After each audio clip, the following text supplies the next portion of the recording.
C'est une nuit d'été ordinaire à Salt Lake City. Mackenzie Lueck, 23 ans, descend de son avion, rassure ses parents par SMS et monte dans un VTC. Ce qu'elle ignore, c'est qu'elle a rendez-vous avec un prédateur qui a méticuleusement préparé sa chute dans l'ombre du web. En quelques minutes, elle va s'évaporer, laissant derrière elle un mystère numérique que seule une enquête acharnée pourra résoudre. Aujourd'hui, sur Trace Perdue, nous plongeons dans l'affaire Mackenzie Lueck. Une collision fatale entre la confiance d'une jeune femme et la pathologie d'un tueur moderne. Si vous aimez les récits documentaires qui explorent la part d'ombre de l'humanité, abonnez-vous et activez la cloche. L'enquête commence maintenant. Pour comprendre le destin tragique de Mackenzie Lueck, il faut d'abord s'immerger dans le décor de Salt Lake City en 2019. Cette métropole, nichée au creux des montagnes de l'Utah, dégage une image de sérénité et de sécurité, portée par une culture locale empreinte de valeurs traditionnelles. Pourtant, derrière cette façade paisible, les statistiques révèlent une réalité plus complexe, un taux de criminalité violente qui, à l'époque, dépasse celui de certaines grandes cités californiennes. C'est dans ce contexte de sécurité apparente que Mackenzie, originaire d'El Segundo près de Los Angeles, a choisi de construire son avenir. Née le 8 mars 1996, elle était la seule fille d'une fratrie de 4 enfants, décrite par ses proches comme une jeune femme dévouée, prévisible et d'une loyauté sans faille envers sa famille. À l'université de l'Utah, elle ne se contentait pas d'étudier la kinésiologie et les soins infirmiers. Elle était une figure active de sa communauté, membre de la sororité Alpha Chi Omega. Il y a une ironie tragique à noter que cette organisation se consacre précisément à la sensibilisation contre la violence domestique, une cause que Mackenzie portait fièrement, ignorant que le danger ne viendrait pas d'un foyer connu, mais d'une interface numérique anonyme. Au printemps 2019, la vie de Mackenzie traverse une zone de turbulences émotionnelles intenses. Bien qu'elle soit sur le point d'obtenir son diplôme, des ombres se profilent derrière son sourire. Des amis confieront plus tard qu'elle avait été victime d'une agression en 2018, un traumatisme qui l'avait poussée à chercher de l'aide par la thérapie et la médication. Cette vulnérabilité psychologique est exacerbée par la perte brutale de sa grand-mère en juin. Le deuil, ce moteur puissant qui brouille parfois le jugement, semble avoir agi comme un catalyseur. Mackenzie commence à explorer des espaces numériques en marge des cercles sociaux traditionnels. Elle s'inscrit sur Seeking Arrangement, une plateforme de sugar dating où les relations sont transactionnelles, souvent basées sur un soutien financier en échange de compagnie. Pour Mackenzie, ce n'était pas un acte de désespoir, mais une quête d'indépendance et d'affirmation de soi. Elle voulait gagner en confiance, briser sa timidité naturelle. Mais dans cet entre-deux gris de l'intimité et de la finance, les barrières de sécurité habituelles, comme le filtrage par les amis ou la famille, s'effondrent. Le prédateur n'a plus besoin de rôder physiquement, il lui suffit de créer un profil qui répond aux besoins de sa cible. Le 17 juin 2019, Mackenzie revient de Californie après les funérailles de sa grand-mère. L'avion touche le tarmac à 1h35 du matin. À cet instant, elle est encore Mackenzie Lueck, l'étudiante prometteuse. Elle marche d'un pas assuré dans le terminal, traînant sa valise, son visage capté par les lentilles froides des caméras de sécurité de l'aéroport. Elle envoie un iMessage à sa mère. Elle est bien arrivée. C'est sa dernière preuve de vie pour ceux qui l'aiment. Entre 1h50 et 3h du matin, son téléphone s'active frénétiquement. Elle échange 8 messages avec un numéro qui sera plus tard identifié comme celui d'Ayoola Ajayi. Le contenu de ces échanges reste un mystère, les données étant cryptées ou supprimées, mais la fréquence indique une coordination précise pour une rencontre immédiate. À 2h du matin, elle monte dans un lift. Le chauffeur, qui sera l'une des dernières personnes à la voir vivante, décrira une passagère calme, bien qu'un peu fatiguée par le voyage. Elle lui demande de la déposer à Hatch Park, un parc public situé à une quinzaine de minutes de là. La destination surprend le chauffeur, un parc, en pleine nuit, après un vol épuisant. Mackenzie elle-même reconnaît l'étrangeté de la situation, mais elle semble sereine, comme si elle allait retrouver quelqu'un en qui elle a toute confiance. Lorsqu'ils arrivent à Hatch Park à 2h59 du matin, le chauffeur aperçoit une voiture qui attend dans l'obscurité. Mackenzie descend, se dirige vers le véhicule et salue l'occupant avec une familiarité qui suggère qu'ils ne sont pas des inconnus l'un pour l'autre. Le VTC s'éloigne, laissant Mackenzie seul avec son destin. Ce que personne ne sait encore, c'est que les caméras de surveillance installées par la municipalité dans ce parc sont des dummies, des caméras factices destinées à dissuader les criminels par l'illusion de la surveillance. Ce théâtre de la sécurité va coûter des jours précieux à l'enquête. À 2h58, juste avant que Mackenzie ne disparaisse dans l'ombre de la voiture suspecte, son téléphone cesse toute transmission. Le signal s'éteint brutalement. Elle ne répond plus aux appels, ne reçoit plus de messages. La bulle bleue de son iPhone devient verte, signe que l'appareil est hors ligne ou détruit. Mackenzie Lueck vient de basculer dans le silence, emporté par un homme qui, dans le secret de son sous-sol, avait déjà commencé à préparer sa fin. Cette disparition n'est pas un simple fait divers, c'est le point de départ d'une traque qui va mobiliser les ressources les plus avancées de la police scientifique et numérique. Les enquêteurs vont devoir plonger dans le passé d'Ayoola Ajayi, un homme de 31 ans dont le parcours est marqué par des échecs institutionnels et une violence contenue. Ancien étudiant de l'Université d'État de l'Utah, banni du campus pour vol, Ajayi s'était construite une identité de professionnel de l'informatique brillant, travaillant pour des géants comme Dell ou Microsoft. Mais derrière ce CV impressionnant se cachait un narcissique pathologique qui avait même auto-publié un roman intitulé Forge Identity, où il décrivait des scènes de victimes brûlées vives. La fiction était sur le point de devenir une réalité macabre.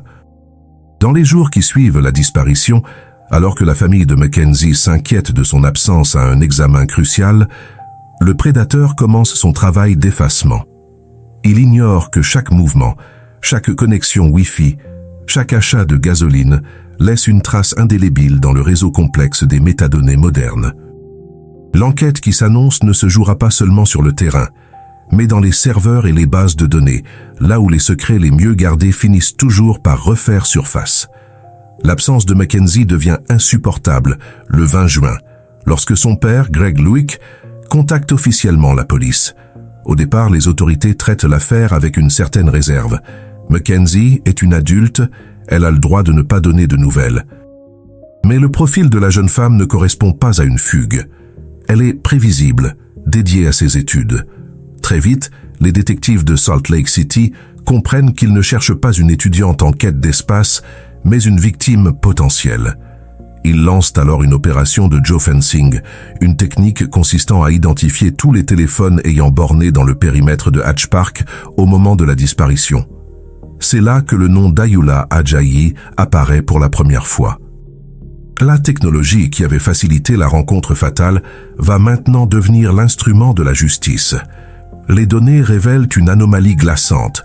Le téléphone d'Ajayi et celui de Mackenzie se sont déplacés en tandem du parc jusqu'au domicile du suspect. La toile se resserre et ce que les policiers vont découvrir dans le jardin de cet informaticien dépasse l'entendement. Ils ne cherchent plus une disparue, ils cherchent les restes d'une vie brisée par une préméditation glaçante. Derrière l'image d'une ville paisible et le mystère d'une disparition soudaine, se cache souvent une ombre qui a mis des années à se former. Pour comprendre pourquoi Mackenzie Lueck a croisé le chemin de la mort cette nuit de juin 2019, il faut détourner le regard de la victime pour fixer celui de son bourreau, Ayoola Adisa Ajayi. Né au Nigeria en 1988, cet homme représentait aux yeux du monde une réussite de l'immigration, un individu ayant gravi les échelons de la société américaine grâce à son intelligence et sa maîtrise des technologies de l'information. Pourtant, le portrait que les enquêteurs allèrent brosser après son arrestation révélait une personnalité scindée en deux, un homme capable de compartimenter une violence extrême derrière un masque de professionnalisme impeccable. Son arrivée aux États-Unis et son inscription à l'Université d'État de l'Utah en 2009 marquent le début d'un parcours semé d'anomalies comportementales que personne, à l'époque, n'avait su interpréter comme les signes avant-coureurs d'un passage à l'acte meurtrier. Le passage d'Ajayi à l'université n'était pas celui d'un étudiant ordinaire. Malgré ses capacités intellectuelles, son parcours académique a été marqué par une instabilité chronique, s'étalant sur 7 ans sans jamais déboucher sur un diplôme. Plus inquiétant encore, son comportement transgressif avait fini par attirer l'attention des autorités universitaires. En 2012, après avoir été arrêté pour le vol d'un iPad et avoir laissé expirer son visa étudiant, il est officiellement banni du campus. Mais là où d'autres auraient reculé, Ajayi a manifesté une capacité troublante à ignorer les limites imposées. Il a continué à hanter les couloirs de l'université, dormant secrètement sur des canapés dans les salles communes ou cachant ses effets personnels dans des placards de conciergerie. Cette tendance à s'approprier des espaces où il n'était pas le bienvenu, à vivre dans les interstices de la société tout en maintenant une apparence de normalité, est le premier indice d'une personnalité qui ne reconnaît aucune autorité supérieure à sa propre volonté. Pourtant, Ajayi parvenait à donner le change. Il s'était construit une façade de respectabilité impressionnante.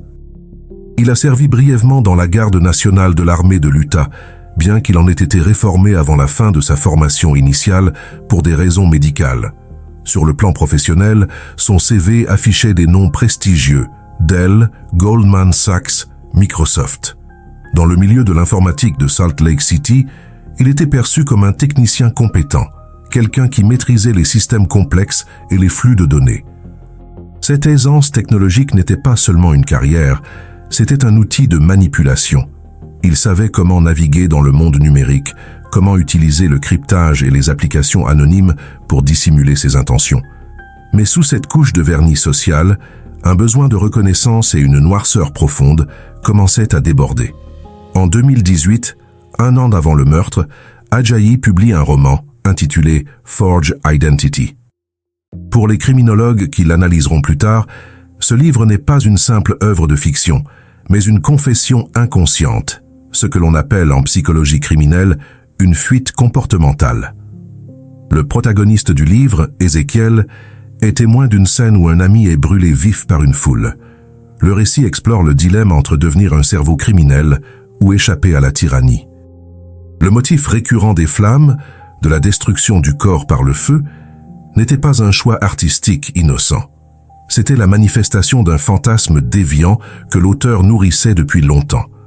Ce même fantasme allait se matérialiser de la manière la plus atroce dans son propre jardin quelques mois plus tard. Le livre était le script de ses crimes futurs, une carte de sa psyché où la violence et le contrôle étaient les thèmes centraux. L'image qu'il projetait sur les sites de rencontres ou les plateformes de mannequinat était tout aussi contradictoire. Sur l'un de ses profils, il se décrivait avec une franchise déconcertante, s'identifiant comme étant à la fois drôle, romantique, victime et violent. Ce dernier qualificatif, glissé entre des traits de caractère banal, était un avertissement ignoré par la plupart. Pourtant, certaines personnes avaient ressenti ce danger instinctif. Une agente de mannequin, Eve Kinnear, se souviendra avoir refusé de signer avec lui après une seule rencontre. Elle avait ressenti une menace immédiate, un signal d'alarme biologique face à son comportement prédateur. Elle refusait de le laisser approcher ses jeunes modèles féminins. Cette intuition, que beaucoup appellent le sixième sens, était en réalité une réponse juste à l'affect prédateur que l'homme dégageait. Mais le passé d'Ajayi ne se limitait pas à des fantasmes écrits ou des impressions dérangeantes. Il y avait des faits, des actes de violence concrets qui auraient dû stopper son escalade. En 2014, il a fait l'objet d'une enquête pour viol. La victime, traumatisée, a finalement choisi de ne pas porter plainte, une issue malheureusement courante qui, dans le cas d'Ajayi, a probablement renforcé son sentiment d'impunité. Sa propre ex-femme, Tenisha, a vécu un mariage qui ressemblait à un film d'horreur. Elle a décrit un homme capable de basculer dans une rage meurtrière pour un refus de déménager. Elle a raconté comment il l'avait poursuivi avec un couteau de boucher, lui entaillant les mains, et comment il avait tenté de l'attacher avec un fil de téléphone, la forçant à sauter par une fenêtre pour sauver sa vie. Ces détails, l'utilisation de liens pour entraver ses victimes et l'usage de couteaux, sont les signatures précises de son mode opératoire, des éléments que les enquêteurs retrouveront dans l'affaire Mackenzie Lueck. L'aspect le plus terrifiant de la personnalité d'Ajayi est sans doute sa capacité de préméditation. Le meurtre de Mackenzie n'était pas le résultat d'une dispute qui aurait mal tourné, mais l'aboutissement d'un projet de construction macabre. En avril 2019, 2 mois avant le crime, Ajayi a contacté un entrepreneur local, Brian Wolf. Sa demande était aussi spécifique qu'inquiétante. Il voulait construire une pièce insonorisée dans le sous-sol de sa maison. Il exigeait des caractéristiques très particulières. Une isolation acoustique totale, officiellement pour écouter de la musique forte, une serrure à empreinte digitale pour être le seul à pouvoir entrer, et surtout l'installation de crochets massifs dans les murs en béton, à hauteur de tête. Quand l'entrepreneur intrigué et mal à l'aise lui a demandé l'utilité de ces crochets, Ajayi a prétendu qu'il servirait à un porte-bouteille de vin. Wolf, sentant que quelque chose ne tournait pas rond, a noté que ces fixations étaient bien trop résistantes pour du vin et placées de manière illogique. Il a refusé le chantier, hanté par l'idée qu'il aidait à construire une chambre de torture. Ajayi ne s'est pas découragé. Il a simplement adapté son plan à l'infrastructure existante de sa maison. Il attendait sa proie. Il utilisait des applications comme Seeking Arrangement pour filtrer des femmes jeunes, souvent dans des situations de transition ou de vulnérabilité émotionnelle, comme l'était Mackenzie après la mort de sa grand-mère. Il se présentait comme un homme de succès, capable d'offrir protection et soutien alors qu'il préparait un espace de mort. Le contraste entre le confort d'un bureau chez Dell ou Microsoft et l'obscurité de son sous-sol est le reflet exact de la pathologie du tueur moderne, une intégration parfaite dans la société technologique utilisée pour faciliter des pulsions primitives de domination et de destruction. Le 17 juin 2019, lorsque Mackenzie Lueck descend de son lift à Hatch Park, elle pense rencontrer cet homme de succès, cet informaticien avec qui elle a échangé des messages coordonnés. Elle ne voit pas l'homme qui a tenté de faire insonoriser son sous-sol, ni l'homme qui a décrit des cadavres brûlés dans un roman. Elle voit un rendez-vous, une opportunité de connexion dans une période de deuil. Mais dès qu'elle franchit la portière de la Kia Optima sombre d'Ajayi, le masque tombe. À 2h58, le silence numérique s'installe. Dans la maison du quartier de Fair Park, Ajayi a déjà pris soin de désactiver ses propres caméras de sécurité. Il ne veut aucune trace de ce qui va suivre.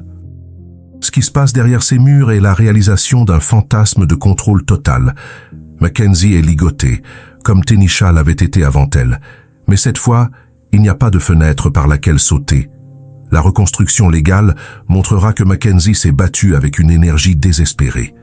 Les preuves médico-légales révèlent un traumatisme contondant sévère sur le côté gauche de son crâne, causant une hémorragie cérébrale. Mais ce n'est pas ce qui l'a tuée. Rajaki a admis plus tard l'avoir étranglée, d'abord avec ses mains, puis avec une ceinture lorsqu'elle continuait de lutter pour sa vie. Le mobile, révélé par le procureur Sim Gill, est l'un des plus glaçants de l'histoire criminelle de l'Utah. Il n'y avait pas de motif financier, pas de vengeance, pas de crime passionnel. Ayoola Ajayi voulait simplement savoir ce que l'on ressentait en tuant un autre être humain.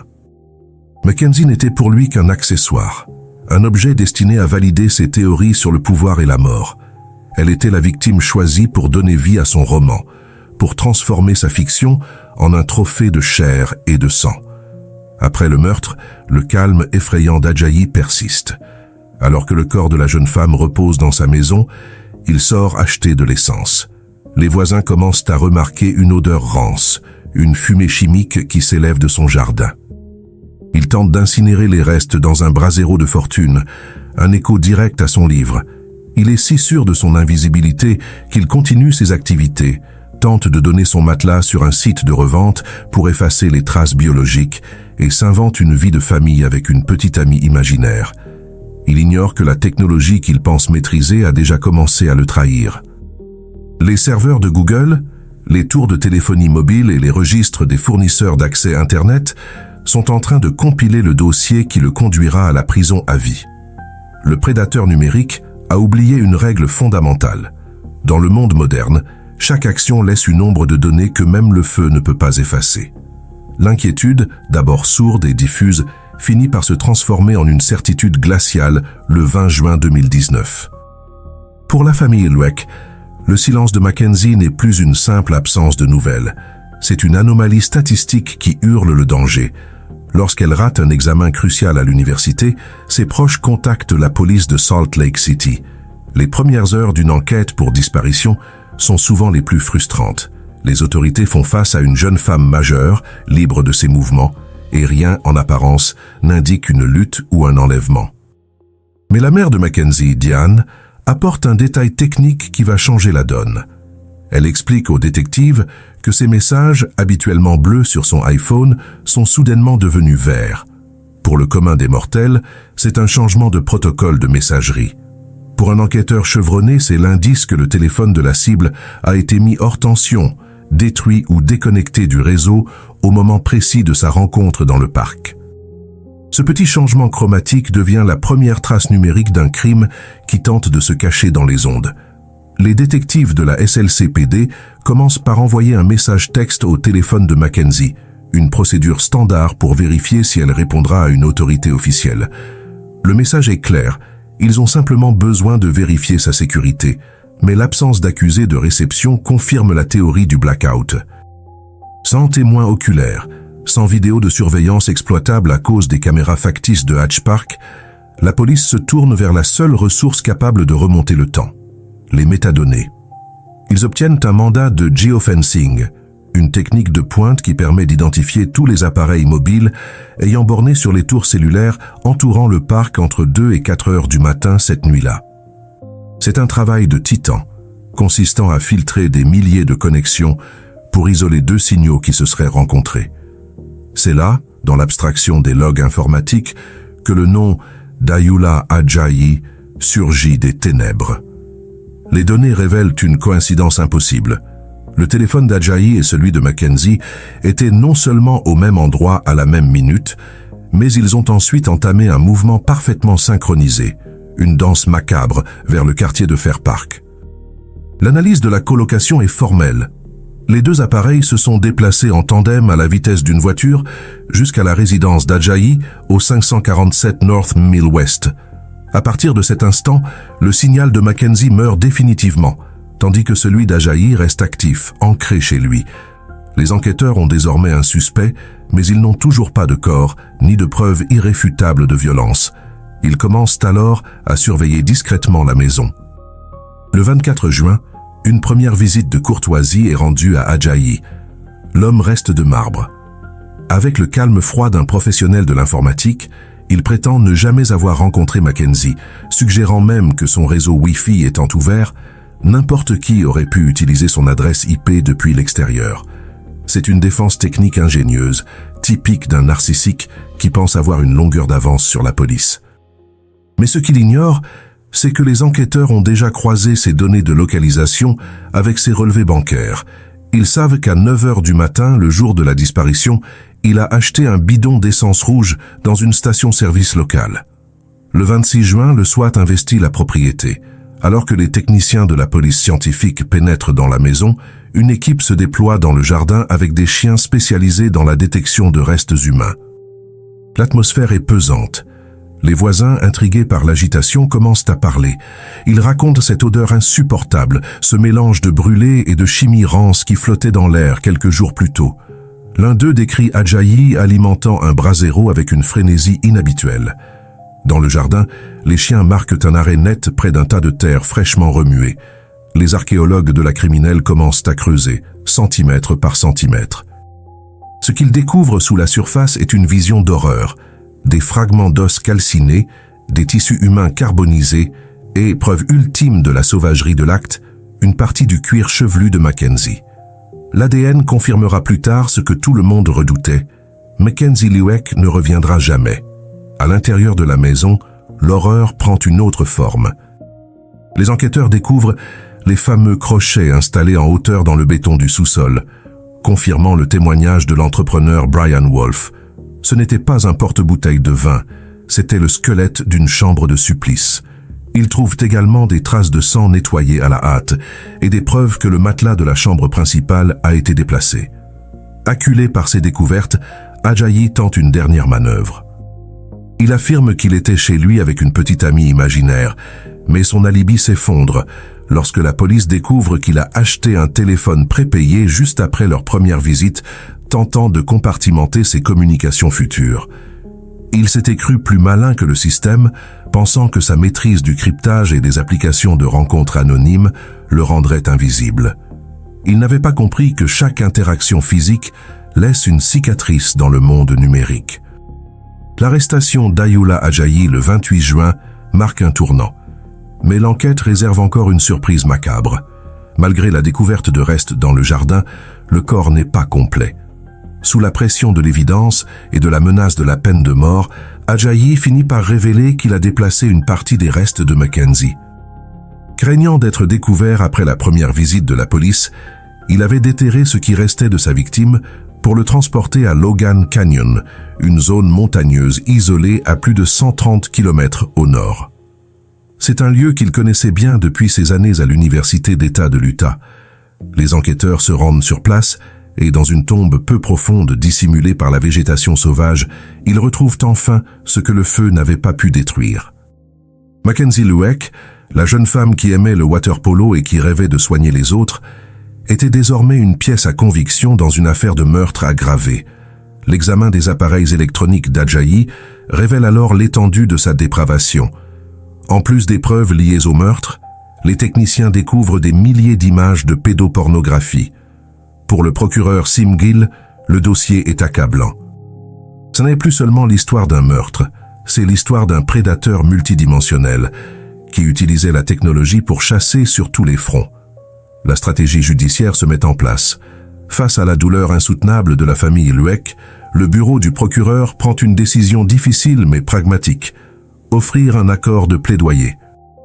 En échange de la reconnaissance de sa culpabilité pour le meurtre aggravé de Mackenzie et pour les agressions sexuelles commises par le passé sur d'autres femmes, l'État renoncera à requérir la peine de mort. Cet accord garantit qu'Ajayi passera le reste de ses jours derrière les barreaux sans aucune possibilité de libération conditionnelle, tout en épargnant à la famille le traumatisme d'un procès long de plusieurs années et les images insoutenables de l'autopsie. Le dénouement judiciaire d'octobre 2020 est un moment de catharsis amère. Dans la salle d'audience, le silence est de plomb lorsque le père de Mackenzie, Greg Lueck, prend la parole. Ces mots sont des flèches décochées vers l'homme qui reste impassible dans son box. Il parle de la remise des diplômes à laquelle Mackenzie ne participera jamais, des projets brisés, de cette sensation de vide qui ne sera jamais comblée. Il déclare n'avoir aucune compassion pour celui qui n'en a montré aucune, en étranglant sa fille avec une ceinture. La sentence tombe, définitive. Prison à vie sans libération. Mais l'héritage de Mackenzie Lueck ne s'arrête pas au mur de sa prison. Sa mort a provoqué une onde de choc législative dans l'Utah. Des lois ont été votées pour forcer les sites de rencontres à plus de transparence sur leurs mesures de sécurité et pour faciliter l'accès du public au casier judiciaire des individus rencontrés en ligne. La fondation Mackenzie's Voice continue aujourd'hui de se battre pour que plus aucune famille ne reçoive cette réponse méprisante selon laquelle un étudiant disparu a simplement besoin d'espace. Le sacrifice de Mackenzie est devenu un bouclier pour les autres. Le cas Mackenzie Lueck restera dans les annales de la criminologie comme le point de rupture où la technologie a cessé d'être seulement une alliée du crime pour devenir son juge le plus implacable. Ayoola Ajayi a tenté de brûler les preuves, de crypter ses messages et de mentir aux caméras. Mais il n'a pas pu effacer l'empreinte de ses pings cellulaires, ni l'odeur persistante de sa préméditation. En quittant cet aéroport de Salt Lake City, Mackenzie pensait entrer dans une nouvelle phase de sa vie d'adulte. Elle est entrée dans l'histoire, non pas comme une victime passive, mais comme la jeune femme dont le destin a forcé une société entière à regarder en face les dangers qui se cachent derrière nos écrans. Son histoire nous rappelle que si les monstres de fiction vivent dans les livres, ceux de la réalité marchent parmi nous, souvent cachés derrière le profil rassurant d'un informaticien sans histoire. Mais elle nous rappelle aussi que, même dans l'obscurité la plus totale d'un jardin de banlieue ou d'un canyon reculé, la vérité finit toujours par laisser une trace. Qu'avez-vous pensé de la manière dont la technologie a permis de résoudre cette affaire malgré l'absence initiale de témoins? Pensez-vous que les sites de rencontres devraient être tenus légalement responsables de la sécurité de leurs utilisateurs? Partagez vos réflexions dans les commentaires. Votre avis est essentiel pour continuer à explorer ces zones d'ombre ensemble.